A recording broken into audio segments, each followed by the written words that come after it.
நான் வாக்கரில் இவளை உட்கார வச்சுட்டேன், இல்லைன்னா எனக்கு வேலையே ஆகாது. திரும்பி திரும்பி பார்த்துட்டு அழுது. ஹாய் ஃப்ரெண்ட்ஸ், என் ஹஸ்பண்டுக்கு வந்து மார்னிங் ஷிஃப்ட்டு. ஸோ ஒரு பெரியவளை வந்து ஸ்கூலுக்கு கிளப்பணும். ஸோ வந்து என்னன்னா, சின்னவ வந்து எழுந்துக்கிட்டா பாருங்க. காலையில் இப்போ வந்து 6:30 மணி ஆகுது. ஸோ இப்போ வந்து நான் கடகடன்னு சாப்பாடு செய்யணும். இப்போ பெரியவ தான் கொஞ்சம் தூங்கிட்டு இருக்கான். ஆனால் அவ்வளோதான், ஒரு வேலையும் ஆகாது எனக்கு. ஸோ கடன்னு செஞ்சு முடிக்கணும். அதனால தான் இப்போ மார்னிங் இதான் ரொட்டீன். இப்போது சீக்கிரமாக அவளை கிளப்பி ஸ்கூலுக்கு அனுப்பணும். அதுதான் மெயின். என்ன செய்ய போகிறேன்னா, சாப்பாடு வெடிச்சுன்னு இருக்கேன். ஸோ ரசத்துக்கு தான் ஊற வச்சுருக்கேன். இப்போது நான் கேரட் பொரியல் பண்ணிவிட்டு சிம்பிளாக செஞ்சு முடிச்சேன். நான் வாக்கரில் இவளை உட்கார வச்சுட்டேன், இல்லைன்னா எனக்கு வேலையே ஆகாது. திரும்பி திரும்பி பார்த்துட்டு அழுதுட்டு இருப்பான். ஸோ இப்போ தான் வந்து எனக்கு வேலையே ஆகும் இதில் உட்காந்தாதான். கீர்த்தி குட்டி என்ன பண்ணுற? சைலண்டாக இருமா கொஞ்சம். சாப்பாடு செஞ்சாச்சு. ஸோ கேரட் வந்து கொஞ்சம் வேக வச்சுருக்கேன் பாப்பாக்காக. கேரட் வந்து மிக்சியில் போட்டு அடித்து தரத்துக்கு. அப்புறமா வந்து ரசமும் செஞ்சுட்டேன். கேரட் பொரியல் வந்து கொஞ்சமாக செஞ்சுருக்கேன். பெரிய இந்த வேலை முடிஞ்சிச்சு, சாப்பாடு வேலை.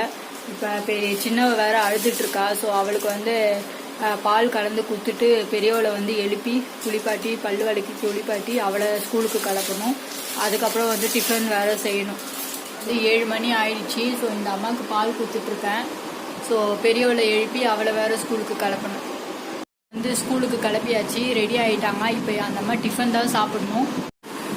ஸ்கூலுக்கு ரெடி ஆகிட்டாங்க இந்த அம்மா.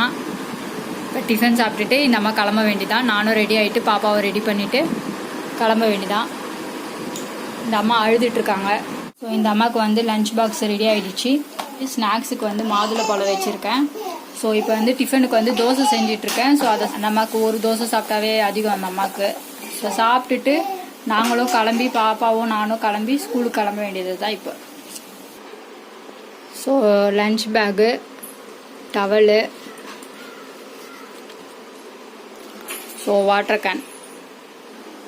ஸோ லஞ்ச் பேக் வந்து இந்த அம்மாவுக்கு ரெடி ஆகிடுச்சு. இப்போ அந்த அம்மா சாப்பிட்டுட்ருக்காங்க.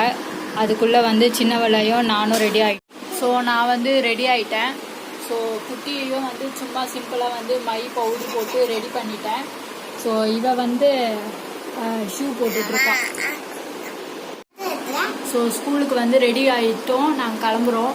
ஸோ இப்போ போகும்போது ஆட்டோவில் போயிடுவேன், வரும்போது வந்து நடந்து வந்துடுவேன்.